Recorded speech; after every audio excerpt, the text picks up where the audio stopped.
हम बंसी, आज आपने बुलाया था। लेकिन इसका मतलब ये तो नहीं कि सुबह सुबह आकर मेरे सर पर बैठ जाओगे।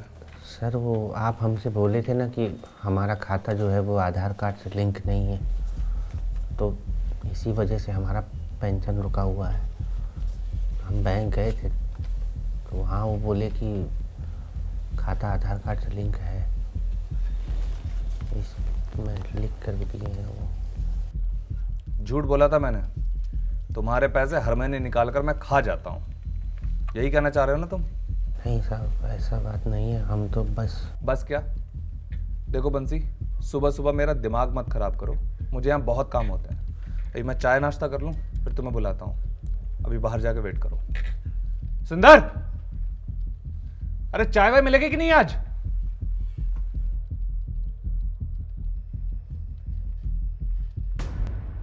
कब से आया बुड्ढा बाहर? सुबह 10 बजे से बैठे हैं साहब। जब तक मैं ना कहूँ तब तक अंदर मत आने दियो। ठीक है साहब।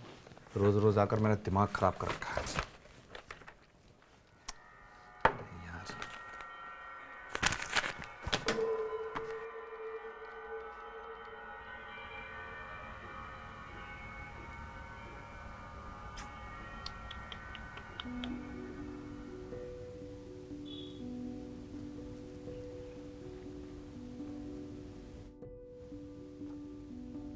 भूख लगी थी।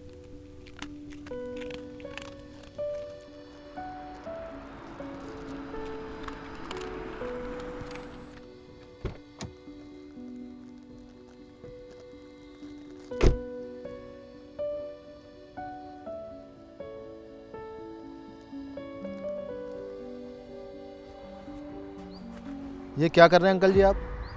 कुत्तों को खिलाना पिलाना तो आप कहीं साइड में ले जाइए।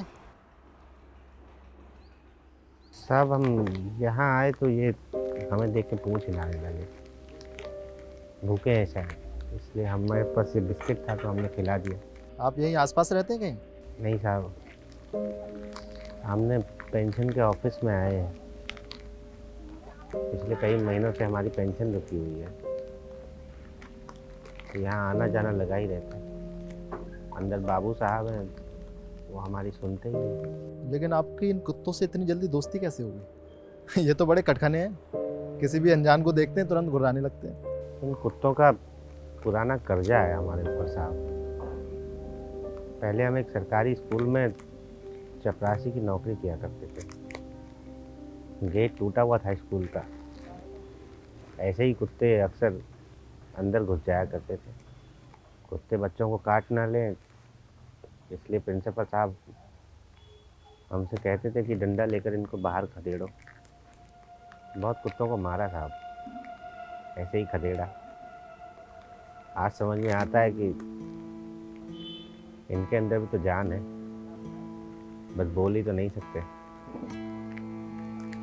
पूरी जवानी जिन कुत्तों पर जुल्म किए, सोचते हैं कि बुढ़ापे में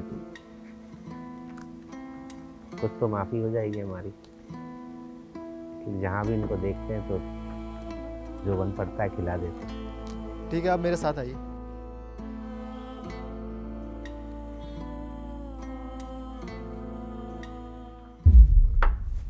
good morning sir. Harishchandra ji, क्यों परेशान कर रहे हैं आप इन्हें? सर मैं कहाँ परेशान करता हूँ, इनके खुद के कागज़ पूरे नहीं हैं और रोज़ रोज़ आकर मेरे ऊपर प्रेशर बनाते हैं।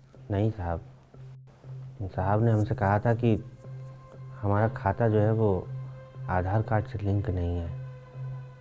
आज हम इनको सबूत भी दिखाया, पर ये फिर भी कोई कार्रवाई नहीं कर रहे। हरीशचंद्र जी, हम यहाँ जनता की सेवा करने बैठे हैं या उन्हें परेशान करने के लिए?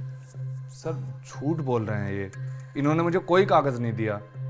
नहीं साहब, हम सच बोल रहे हैं। हमने इनको कागज़ दिया था, यहीं रखा था हमने कागज़।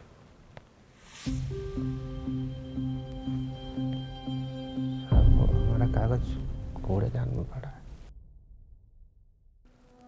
वाह हरीशचंद्र जी, उल्टा चोर कोतवाल को डांटे। And for your kind information, जिस आदमी को आप झूठा बोल रहे हैं ना, उन्हें मैं पर्सनली जानता हूँ। बंसी नाम है इनका। जिस स्कूल में ये पियोन थे ना, वहीं से पढ़ा हूं मैं, इसलिए गारंटी से कह सकता हूं ये झूठ बोल ही नहीं सकते। बल्कि ये तो एक मेहनती और ईमानदार आदमी है। बंसी काका, शायद आपने मुझे पहचाना नहीं। मेरा नाम है अमन कुमार। विजय पार्क वाले स्कूल में पढ़ता था मैं। आपको याद होगा कि एक बार स्कूल में कुत्ता घुस आया था और उसने मुझे काट भी लिया था, और तभी आप मुझे गोद में उठा के क्लिनिक तक लेके गए थे और इंजेक्शन लगवाए थे। हाँ अमन बेटा, सर आप इतने बड़े हो गए, कैसे पहचाने? काका, आप मुझे बेटा बोल सकते हैं। बेटा अमन, हमें बहुत अच्छा लगा कि तुम इतने बड़े ऑफिसर बन गए, पर हमारी तुमसे हाथ जोड़कर विनती है, कई महीने हो गए हमारी पेंशन रुकी पड़ी है। इस ऑफिस के चक्कर लगाते लगाते अब तो हमारी चप्पलें भी घिस गई हैं। ये सिर्फ पेंशन नहीं है, ये हमारा बुढ़ापे का बहुत बड़ा सहारा है बेटा। ये 7680 रुपया हमारा दवाई, हमारा खाना, हमारी घर में पत्नी, इन सब के काम आता है। बेटा बहू के आगे हाथ नहीं फैलाने पड़ते हैं। पेंशन का पैसा जो है एक हमें मान की तरह लगता है कि हमने भी कुछ बच्चों की शिक्षा के लिए अपना योगदान दिया है। तो बहाल करवा दो। बंसी काका, मैं माफ़ी चाहता हूँ कि हमारी वजह से आपको इतनी परेशानी हुई, और आप बिल्कुल भी चिंता मत कीजिए। मैं पर्सनली आपका केस देखूंगा और कोशिश करूंगा कि जल्द से जल्द आपकी रुकी हुई पेंशन बहाल करवा सकूं। हरिशन जी, जी सर। बंसी काका और उनके जैसे पेंशनधारियों की फाइलें अभी के अभी निकालिए, और जब तक ये काम पूरा नहीं हो जाता आप यहां से जाएंगे नहीं। जी सर। आइए बंसी जी।